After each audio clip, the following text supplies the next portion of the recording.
Alrighty. Y'all know what time it is. It's time to take a look at Down Under and see what kind of deck list we've got. Wow, I am very sorry for my horrible Australian accent. Been meaning to get this out. It's been actually almost a month since the Melbourne Materia Cup. And the winning list was a mono water earth list. This reminds me a lot of way back in the day. I had my mono water twins. This is a very similar concept, except instead of mono water and a little splash of fire, it's mono water with a little splash of earth. The nice thing is this deck gets away with running only 2 non-water cards, which is really good. I guess technically 3 if you count the Princess Sarah, but we're on the 1 copy of Sophie. We've got just 2 lightning. I'm actually really surprised. We're on such a low forward count. We're really trying to use this Garnet and just spam that. Even just the 2 Ash, which makes sense because we have to declare Princess Sarah as Earth in this list. So she's actually only a 2 CP 8k shrink. Oh no, only a 2 CP 9k. But there's a lot of really nice synergy between Garnet and Sildra, or the Echidna and Sildra, which is really nice. 2 Lena, 2 Leviathan, pretty standard ratios. We have the Une and the 2 copies of 3 CP Heka. So we're trying to play this as like this very strange backup destruction hybrid. Like mono water with backup destruction, and I don't hate it because I think there's a non-zero chance that this deck could actually beat the classic nemesis of water, which is the wind. We have the Hekas. Heka could break Althea on entry. Because wind runs such low backup counts, even breaking something like a Uke means that they have to struggle so much more to get their second ice backup into play. If they're on Ice Wind, if they're on Mono Wind, you can break the Althea before it can mount itself and protect itself, or any other backups. You can snipe the Sarah to cut your opponent off of Warrior of Light shenanigans. Just a very good card, and having 2 copies of it combined with the ability to cast it ends up being pretty powerful summon. We're on a really low forward count, so we're on the 3 Blue Worm, the 1 Tros, the 2 Echidna, 1 Tonberry, and the 1 Octomammoth is actually a little surprising. You see this start to get cut in a lot of mono water lists, but the rate is pretty much unmatched, so I really like seeing this as a 1 of in lists, even if it does kind of not do the best against like 13, for instance. I really think it's gonna sound really funny. I think Blue Worm should get restricted or banned. I think there's just not enough ways to deal with monsters in the format at this point, and this little take a card in your hand and suspend it as a point of damage for later on in the game is genuinely too good, and just kind of unfun and toxic to deal with. And I'm a little tired of seeing 3 of it in waterless. For summons, we're on the Leviathan as our EX burst of choice. This makes sense as opposed to running something like Remora because our forward count is so low. We're really trying to use this to spoof extra copies of forwards. And again, this gets back any of the forwards in our break zone, no matter which one it is. The 3 Sildra makes sense. The 3 Atomos. So this shows up a lot in Earthwater specifically, but usually it shows up in summoner lists where they're trying to compensate for smaller forward bodies, and I don't see that here. I think most of the forwards are actually relatively large. So I don't know how necessary Atomos actually is, but the rate of this with Yuna is very good removal. You can kind of keep your opponent on low board size. Even something like Une into Atomos ends up being very difficult for some opponents to deal with, or something like Une to recur Atomos also becomes very difficult. You kind of use the Une or the Leviathan to wipe the board, and then the Une recurs the Atomos so they can never stick a forward afterwards. The 3 Heka, 3 copies of this Leviathan. This showed up a lot as the way that mono water beats mono water. The other way you would see it would be the Yagrash Kalmia. If you got both of these on field, Levy 9 has effectively no text. Really, it's like a worse Octomammoth at that point.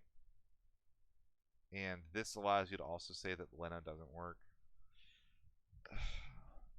It's hard because like a lot of the action abilities you need to cancel are free, but if you need them, you do need them, and this is also just Leviathan any other time. Returning a forward does not matter if it's yours or your opponent's.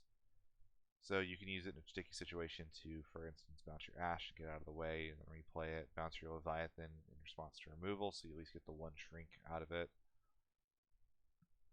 It's a good card. The only real downside is the lack of an EX. You can see for mono waterless, this is very low on the water. 3 copies of Kakula the Impure makes sense. Just a good generic all-around card.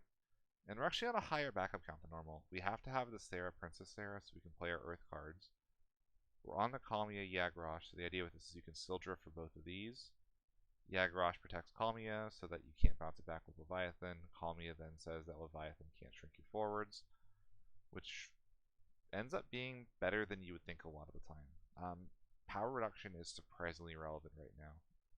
The 1 copy of Waka, just another backup that gives us an EX burst, and the 1 copy of Artemisian.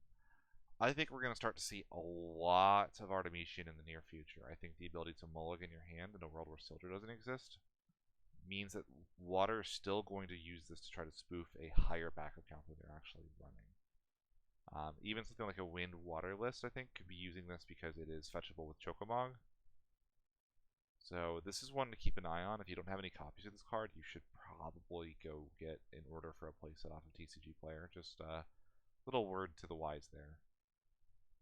Second place, we have a Rydia Warrior of Light list. This is extremely standard. I believe the only difference in this list and mine is 1 copy of Fenrir was swapped for 1 copy of Hecaton Cheer. That's because Alex is a playtest partner of mine, really good friend, fantastic player. I think this is the best build of the best deck in the format, bar none. I think this is the deck that... This is the Rydia Warrior of Light list that can beat Ice. This is the Rydia Warrior of Light list that can beat 13. This is the Rydia Warrior of Light list that can beat Mono Water. It does not have unbeatable matchups against anything, but it does not lose to anything in the format, which is important. I think the only like awkwardish matchup can be Ice Lightning under the wrong circumstances, but even that is probably favored to this list. It's just so powerful.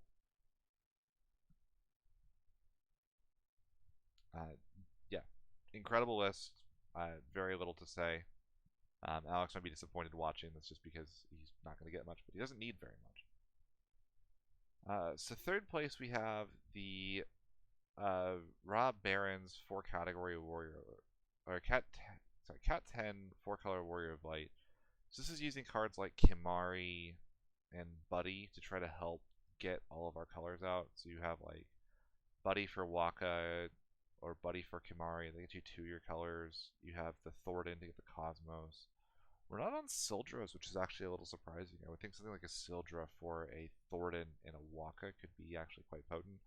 But we are running 3-3. We're also on 1, 2, 3, 4, 5, 6, 7, 8, 9 EX bursts in our backup, which is really good. Yeah, we're on 23 EXs. We are saying we're not going to lose to your 13 list. Looking at our summons, the Kusith. Australia apparently is very big on this Leviathan. That's a very interesting thing to note. Usually in the US we see the Opus 1 Leviathan due to the EX burst. This list got to 23 EXs even without that, so that's very unique. The 2 Mist Dragon, the 2 Amaterasu, kind of the standard ratios from Warrior of Light lists. 1 copy of 4CP Alexander. We're starting to see this show up a lot more in Warrior of Light lists to try to handle the mono water matchup. You can kind of use this to deal with the Echidna so it doesn't become a draw engine for the opponent. You can use it to just remove a blue worm and draw a card and cycle through your deck a little bit faster. This plus Lulu allows you to do it like twice. You can go play a win card, play Alexander, cycle and draw, Lulu, Alexander, cycle and draw. As a one-of, it's pretty hard to go wrong. When it's good, it's good. And then we have, under the forwards, we have 2CP Zidane, the 1 copy of EX Pain, so this is going to help us get a Yuna, which we're running the new Legend Yuna, actually. Surprising. 1, 2, 3, 4, 5, 6, 7. And I believe, yeah, it is impossible for us to get color locked to their backups. If we have any combination of 4 backups will cast Warrior of Light.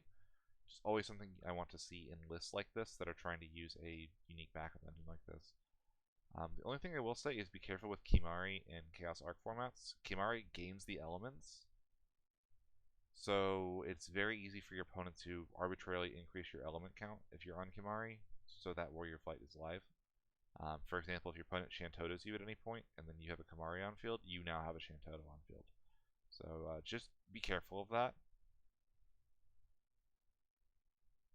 The one Garnet, the one Riku. We don't have a. Do we have a summoner forward?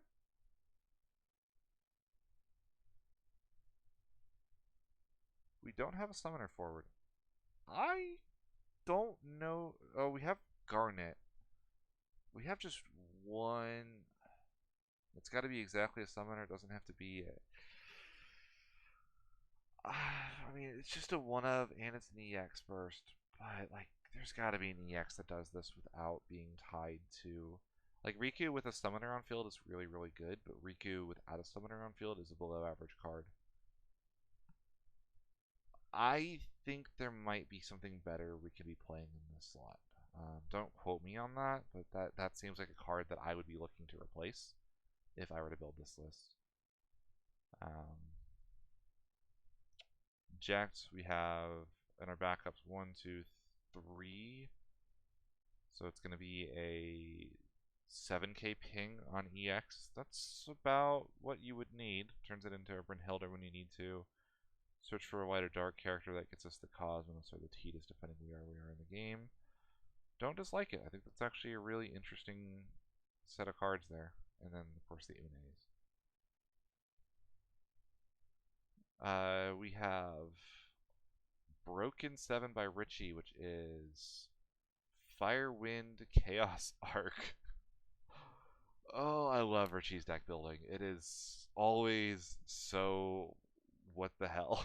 You just look at it and you go, how do I evaluate this? So let's start with the backups. We have the Pinello, Philo, Vaughn engine, and the one Braska. So we do have the ability to go for a Grand Summon if we want to. Because we only have the one Philo, I guess we're not going very heavy on Braska. I almost wonder if it'd be better to go for a higher Braska count so we can actually use these arcs as special fodder for Braska. And then potentially also get the value out of running an extra copy of Philo. Go down like a copy of ZG, or GJ for it.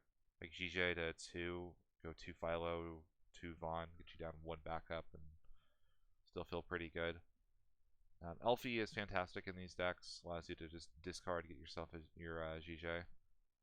GJ you can crack to get the Euphies, which is really important. Anytime you're in a win list, being able to get to your Euphy is how you survive against 13. Especially in a list that isn't running a large count of Braska. So this is using the Lulus here as a way to use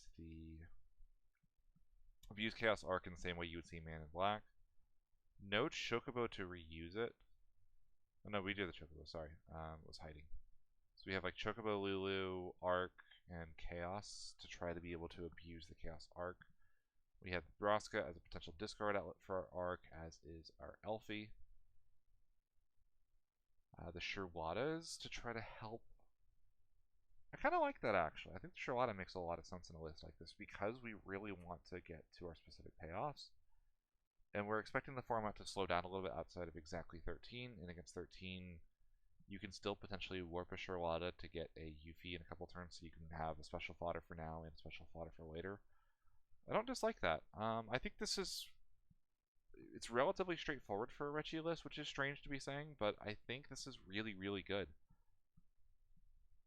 Now, this is probably one of my favorite Wind Fire lists. I think the only real change that I would make, I just don't really believe in Susano these days. I would be finding something else to do with this. Maybe I'd run the second Braska instead. I try to shade the backups down to 15, put the summons to 14 or 15, and get a second Braska in. And I think this list is looking pretty choice. Dave Vickers on Mono Wind. Let's take a look real quick. We are not on the Chocomog engine. We have the Chocobo, Fat Chocobo, Chocolatte, no secondary Chocobo target. The 3 Mina EX, so we're really going hard making sure we get that EX for the UV. One copy of Aerith even. Interesting. Stiltskin, Norstalen, very, very consistent but slim backup package. Large mina counts, I don't mind at all, especially with Althea. You can use Althea to loop the minas so that you can always have access to your Euphies when you need them. And even there, we're on a full 3-3 Euphy line. Wow, we woke up and said we're not losing to 13 today. No Atomos. I just feel like Atomos is so, like, raises the ceiling on Wind decks by so much. It makes them just come online so much faster. I would run it over the Aerith if it was me. Full 3 copies of this Alexander. Wow. And only 2 Fina. This is a very interesting mono win list. Azura, this Azura I dabbled with a little bit when UP control was a thing. It kind of fits the same mold. I think there's an argument for it in that situation. So I don't hate it as a one of, especially with the 3 Lulus. Very interesting list. No roses either. It's going to be very consistent. The only other concern I would have is there's a lot of name clash. We don't have that many unique named forwards to actually go for the kill with.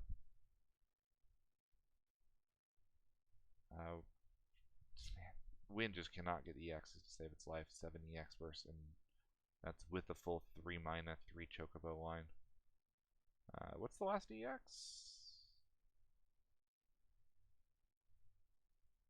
Oh, the Azura. Wow, okay.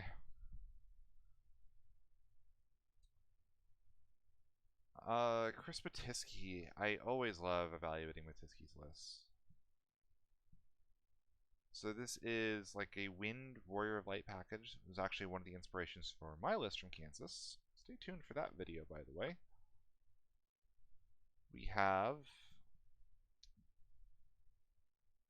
Essentially, it looks like we're trying to abuse Sildra and the Wind cards as best we can in the same package. So we have the Sarah, Princess Sarah, Class 4 core. Don't like shaving the Class 4th. Hands where you open Class 4th in Warrior of Light lists are so powerful compared to ones where you don't. We have Althea and Bartz. Bartz, I guess, is here to make sure that Sildra has a Wind backup search. Kind of in the same vein as the Cryle. The 1 copy of Kate Sith 12. That's probably what I would shave to get the other class Muggle in, to be honest. Full 3 Tyro, 3 Shantoto line. Trying to make sure we're not losing to aggro. Monster count, we have Everay, the Echidna, and the Typhon. Sure. I might trade the Typhon for the Atomos personally, try to raise the ceiling. We have a lot of cheap cards that we can cast. Something like going for, play like the Cryle down or a Porum, and then go like, it allows you to get an extra Althea bounce if you play your turn properly. Which, the more I've done it, the more it really plays into what Warrior of Light does well. For summons, we did get the 1 copy of Opus 19 Alexander. Makes sense. The full 3 Kusith, 3 Azura, and 3 Levy 6. So we went for as much consistency as possible there. Rydia reveal, what, Sildra and Azura? It's not... would have liked to have a Chocomog in here, but we don't have targets for Chocomog outside of the Class 4th.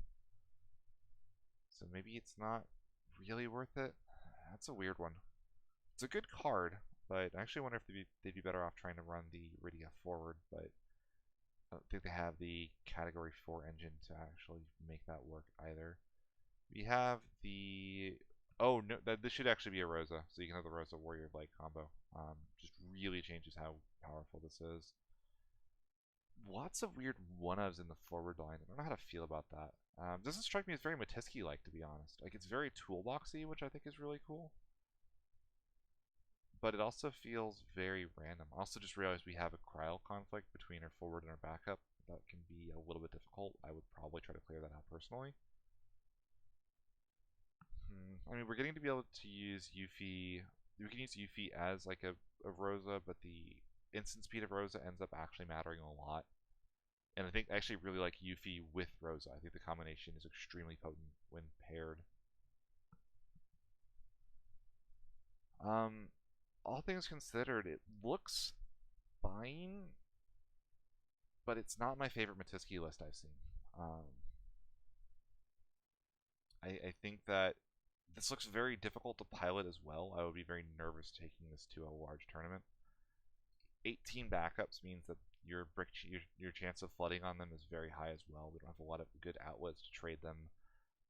None of them are breakable outside of like sort of Althea, but she breaks herself in a very weird way. And if you're breaking Althea, you're breaking her to play her again, which doesn't mean that you're ever freeing up a backup slot unless you're using Althea to bounce a backup, at which point you're not increasing your forward plays. I would like to have seen a little bit more commitment to the forward line to see 3-ofs here. Granted, like some of these are sort of 3-ofs. Lulu and Garnet function as like little mini 3-ofs. It's a good list. It's a very hard list to play, and it makes it hard to evaluate. So I will give Matisky the benefit of the doubt and say that this list is probably significantly better than I think you would get on a first glance at it. We have, I'm assuming this is going to be Chaos Arc Mono Water. I like seeing people go all in with the 3-3. I think the 2-2 means that you're just not likely enough to see both at the same time. If you're going to gamble for the Chaos Arc, you should just go 3-3 in my opinion. We have Porum, Tidus. I love seeing just the 2 Tidus. I don't think you need the third. Leno Lightning, Ash, Levy, 2 Blue Worm, 2 Truss, 2 Echidna, 1 Tonberry. So we cut 1 Blue Worm and a Tonberry first move our Chaos Arc line. We cut a couple of our Poo-Poos. Our summon lineup is very all over the place. Again, Levy 6. Or Opus 6 Levy. We really said we're not losing to Mono Water at this tourney, and judging by Top Cut, lots of people lost to Mono Water anyway. Sildra, Levy 6, the 1 copy of Thornton, Summoner, Waka, Kamiya. So we're on the Kamiya Yagrash again. Artemisian, I really think is looking really good right now. The Geomancers and 2 Yunas. Relatively standard. I might have cut something like the Thornton to get the 3rd Chaos and Arcane. Like, cut a Thornton. I always like going down on Geomancers to 1, but that's probably where I would go. Maybe cut like one of the Amaterasu levies. And 4-color Warrior of Light. Let's take a look here. 2 Rydia forward, not the full package. 1 Fusoya, no Rosa.